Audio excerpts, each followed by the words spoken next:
गुरु रविदास की सब बोलो जय जयकार।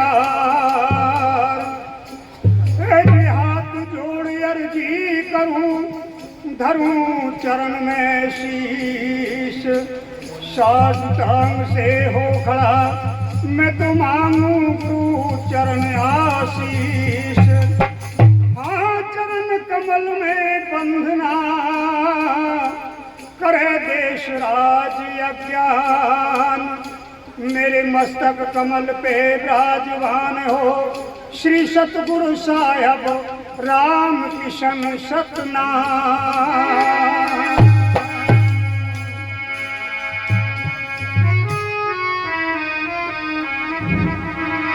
हाँ तो गुरु प्रेमियों बहनों भाइयों, आज बड़ा खुशी का दिन है। हमारे एक प्रेमी जी ने एक मुक्तिधाम पर आश्रम बनाया है। इससे बड़ी खुशी और क्या होगी, हमें अनंत खुशी है। गुरु प्रेमियों, सत्संग संसार में एक सत्संग ही एक सत्य है, सत्य है, सच भी है और सत्य भी है। गुरु प्रेमियों, सत्संग वो सत्य है जिस सत्य को किसी का सहारा नहीं चाहिए। वो सत्य अपनी मर्जी का राजा है, वो जहां चाहे वहां टिक जाए, उसे पांचों तत्वों का सहारा नहीं चाहिए। गुरु प्रेमियों, सत्संग चेताता है कि हे मानुष, तू संत महापुरुषों की शरण में जाकर और उनके प्रवचन सुनकर निहाल हो जा, पवित्र हो जा, अपने को निर्मल कर ले। गुरु प्रेमियों बहनों भाइयों, ये मानुष देही सर्वश्रेष्ठ है। 84 लाख योनियों में इससे श्रेष्ठ और कोई नहीं है। आप के अंदर वो ब्रह्म ज्ञान है कि आप सोच के देखें, ब्रह्म ज्ञान का प्रयोग करके देखें कि 84 लाख योनि में सर्वश्रेष्ठ कौन है। एक मानुष है। और संतों ने चेताया है कि हे मानुष, तू चेत जा, सतगुरु के नाम से जुड़ जा, उस सतगुरु का भजन कर ले, सुमरन कर ले, चिंतन कर ले, नहीं तो आगे चल के तुझे बहुत पछताना पड़ेगा। ये अवसर फिर हाथ नहीं आएगा। गुरु प्रेमियों, हम एक प्रभु का, सतगुरु का, भगवान का भजन ना करके, सुमरन ना करके, चिंतन ना करके अपने पैरों की कुल्हाड़ी मार रहे हैं। क्योंकि हमसे पाप तो रोज होते हैं, पुण्य एक दिन भी नहीं होता।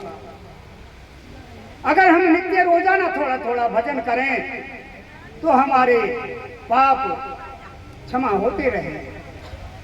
और जिस घर में भजन होता है, सुमरन होता है, उस घर में स्वयं सतगुरु भगवान रविदास जी महाराज बसेरा करते हैं और सभी दुख दूर हो जाते हैं।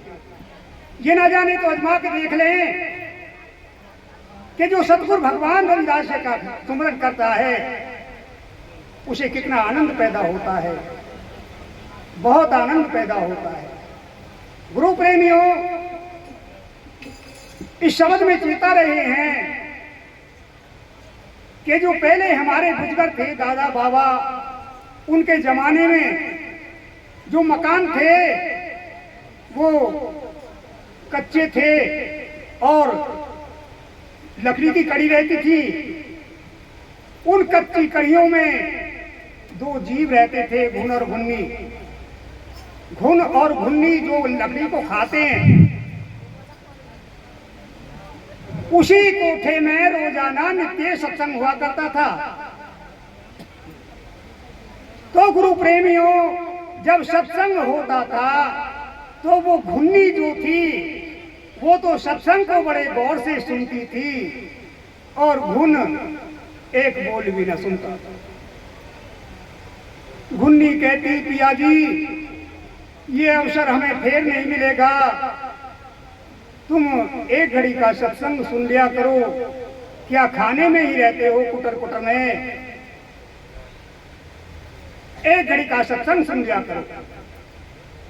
गुरु प्रेमी है वो ललकारते हुए कहता कि सत्संग से मुझे कोई प्रेम नहीं है, मुझे भूख लगी है, मुझे सत्संग अच्छा नहीं लगता। जो कि आज के युग में भी ऐसे व्यक्ति हैं कि जो सत्संग से घृणा करते हैं। गुरु प्रेमियों, जानवरों के ऊपर, पक्षियों के ऊपर तो संतों ने उपदेश दिया है, लेकिन स्पष्ट कहा मानुष के लिए ही है। तो कह देता घुन कि मुझे सत्संग से प्रेम नहीं है, मुझे सत्संग अच्छा नहीं लगता, मुझे सत्संग से कोई लेना देना नहीं है। तो गुरु प्रेमियों शब्द में सुनिए कैसे कहा है।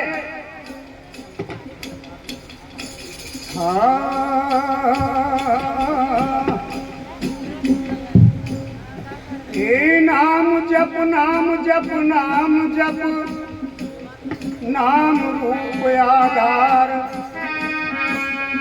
देश राज कहे ये नाम ही तुझे करेगा भव से पार।